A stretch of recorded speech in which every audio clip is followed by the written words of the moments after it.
श्री असाउद्दीन ओवैसी जी। Sir, मैं इस bill की मुखालिफत में खड़ा हूं और इसलिए खड़ा हूं क्योंकि मेरा एक पार्टी का कंसिस्टेंट पोजीशन है कि जब इस हुकूमत ने दफ़ा 370 को अपनी ब्रूट मेजॉरिटी के ताकत की बुनियाद पर अनकॉन्स्टिट्यूशनल तरीके से उसको ख़त्म किया, मैंने उस वक्त कहा था कि कॉन्स्टिट्यूशनल ब्रीच है और मेरा ये कंटिन्यूस मौक़िफ़ है। सर, मैं इस बिल की मुखालिफत इसलिए भी करता हूं क्योंकि इसी ऐवान में खड़े होकर वज़ीर दाखिला ने कहा था कि ये हुकूमत जल्द से जल्द रियासत जम्मू कश्मीर के स्टेटहुड को बहाल करेगी। आज आप उस अपने वादे से मुनहरिफ हो रहे हैं क्योंकि जब आप जम्मू कश्मीर केडर को एमगुट में मिला रहे हैं तो इससे आपकी नीयत का साफ इज़हार होता है कि आपने जो उस ऐवान को उस वक्त वादा किया था कि जम्मू कश्मीर की दोबारा रियासत को बहाल किया जाएगा, वो सच्चाई पर मुबनी नहीं था, वो सिर्फ महज अल्फाज थे या जुमले थे। तीसरी बात यह है कि सर, एक ऐसी रियासत जहां पर मुसलमान तनासुब में ज्यादा हैं मगर पहले से अफसरशाही में उनका तनासुब बहुत कम था। मैं आपका आदाद शुमार आपके सामने रखता हूं सर। 24 सेक्रेटरी के पोस्ट हैं जिसमें से सिर्फ 5 कश्मीरी मुसलमान हैं। 58 IAS के पोस्ट में सिर्फ 12 मुसलमान हैं, यानी 17.24। 2011 की मरदमशुमारी के मुताबिक सर जम्मू कश्मीर में 68.31 मुसलमानों की आबादी है और 28% हमारे हिंदू भाइयों की आबादी है। मगर अगर आप देखेंगे टायर 2 में सर दूसरे दर्जे के 523 इंतजामी अफसरान, जिसे कश्मीरी एडमिनिस्ट्रेटिव ऑफिसर सर्विस कहते हैं, 220 यानी 523 में सिर्फ 220 यानी 42.6 कश्मीरी मुसलमान हैं।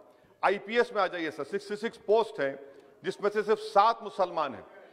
दूसरे दर्जे के अफसरान में 248 में 108 यानी 43.54% मुसलमान हैं।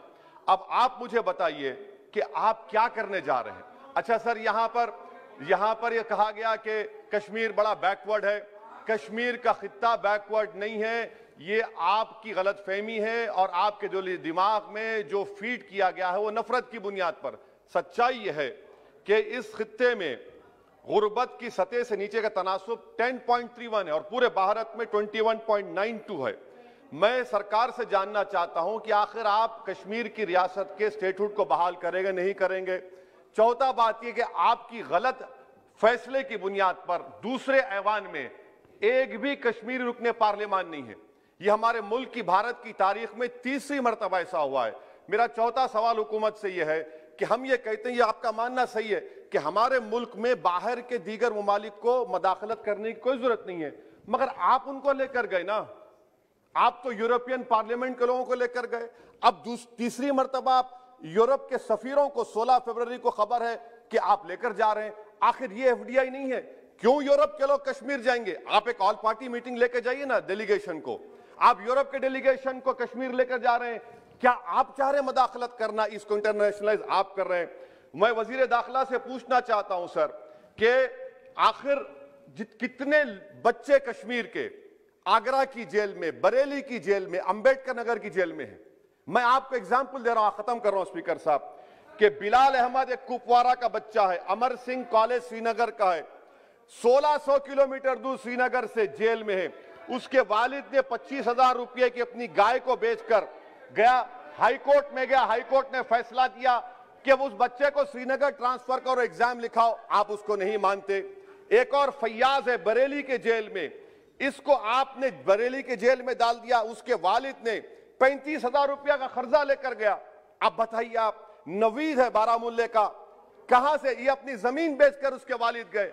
आखिर कितने बच्चे PSA के तहत जेल में हैं? आप उनको कब छोड़ेंगे? और मैं ये बड़ी आखिर में आपसे कह रहा हूं स्पीकर साहब कि यहां पर जितनी नाम निहाद सेकुलर पार्टियों ने हुकूमत के इस इक़दाम की तायीद की, तैयार हो जाइए। ये हुकूमत जो करती है ना, ये दोबारा दोहराएगी और हम तारीख में देखेंगे कि खुदा ना खास्ता चेन्नई को, अहमदाबाद को, बेंगलुरु को, हैदराबाद को यूनियन टेरिटरी बनाएंगे ये लोग। ये कश्मीर में तो एक एग्जाम्पल बना दिए, यहां तक तजुर्बा किया गया। आज ये सब बैठकर थाली मार रहे हैं। जब लखनऊ UT बनेगा, जब बेंगलुरु यूटी बनेगा, जब मुंबई यूटी बनेगा, उस वक्त हाय हाय करेंगे।